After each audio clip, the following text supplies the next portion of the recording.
After 13 long chapters of straight hands, it seems Gojo has finally won the battle of the strongest.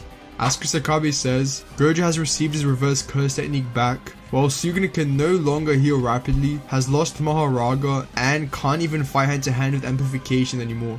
So this means, yes, Gojo has won. But has he really?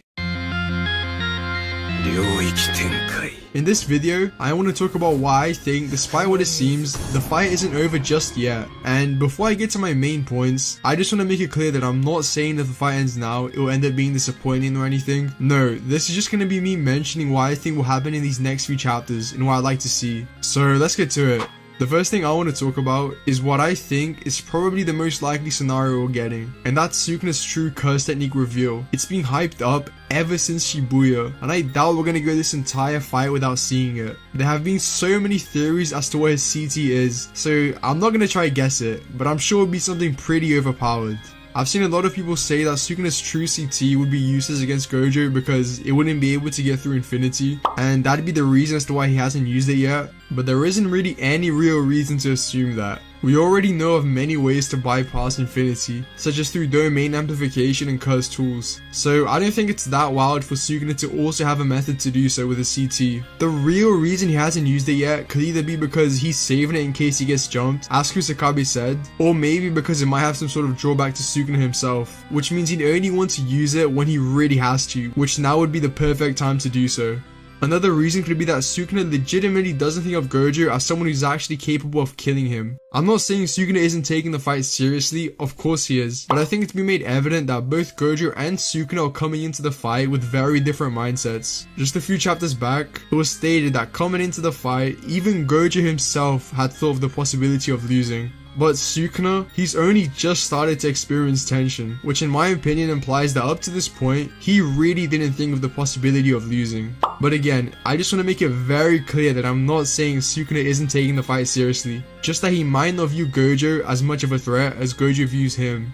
If Sukuna really is about to reveal his CT, I feel now would be the perfect time. Next chapter could work as a Heian era flashback, giving us more in his character, all leading to him finally going all out. The fact that Gojo's RCT is back and he's in the zone is also the perfect setup for him to fight a powered up Sukuna. It'd be consistent with the narrative that Sukuna has been holding back till now, while also making it very possible for Gojo to still win. Moving on from his CT, I want to talk about Yorozu's gift. Now, this is probably the outcome that's the hardest to predict, because we honestly have no idea as to what it could even be. Yorozu's gift could be a weapon, it could be a healing item, or it could even be something to do with summoning Yorozu. We just don't really know. Though I will say this, a lot of people treat Yorozu's gift and Sukuna's true CT as entirely different things that can't happen simultaneously. But I feel there could be some ways that the two might be connected. Like for instance, since Yorozu is based around the construction of things, her gift could allow Sukuna to construct back to his Heian era form, and from then on, he'd be able to use his original CT, but that's just a wild guess, so I wouldn't really count on it. From what I've seen, Yorozu's gift is probably considered by most of the community to be the most fraudulent option Sukuna has. So if it does happen, it might upset quite a lot of people, but me personally, I think it just depends on what it is and how it's used. If it's something that allows Sukuna to restore his cursed energy and HP, then yeah, I guess you could say that's somewhat fraudulent. But it might be something entirely different, we just aren't really sure right now. If it isn't that, and is instead something that could power him up or a weapon, then you might wonder why he hasn't used it yet.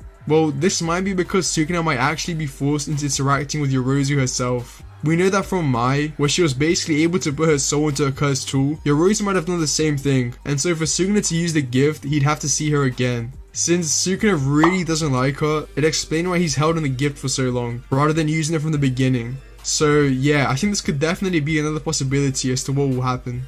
The last next step for the fight I want to talk about is to do with the 10 shadows. We know that after one of the Shikigami dies, its power is transferred into another one. So I've seen a lot of people theorize that now that Maharaga and all these other Shikigami have been killed by Gojo, some crazy shit is about to awaken. The interesting thing about this theory is that since Sukuna has been stated as the first sorcerer in history to tame Maharaga, everything that happens from now on with the 10 shadows is unseen territory. We could legitimately see something way stronger than Maharaga. We know that only fusing 3 Shikigami can already create a special grade level fusion, like Agito. So fusing even more different Shikigami than that, including Maharaga, could lead to a Gojo level beast being born.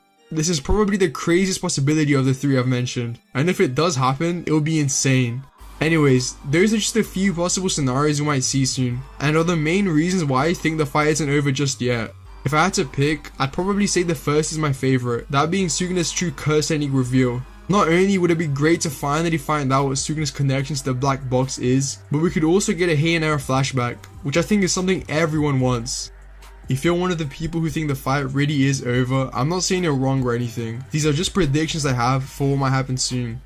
Kashimo and especially Yuji still need to have their fight with Sukuna, so if Gojo just kills bro right here, I would be very shocked. Kashimo's entire character revolves around him fighting Sukuna. We've been constantly reminded of this, not only with his introduction, but also with the recent chapters. Gege is known to kill off characters that aren't needed for the story, meaning there is no reason as to why he didn't have Kashimo killed in a similar fashion to Ryu, so I feel it's obvious he has something planned. As for Yuji, he's literally the MC. While I do think Kenjaku is technically the main villain of JJK, Sukuna is definitely Yuji's main villain. They've already fought twice, and unlike with Kenjaku, Yuji and Sukuna actually have emotional ties, which just builds up when they fight even further. Gege knows what he's doing though, so I'm sure the fight will have a very satisfying conclusion whichever way it goes. Even if Sukuna does lose the fight, there are still ways he could fight Kashimo or Yuji later on, with the most obvious case being if Kenjaku or Rurume step in.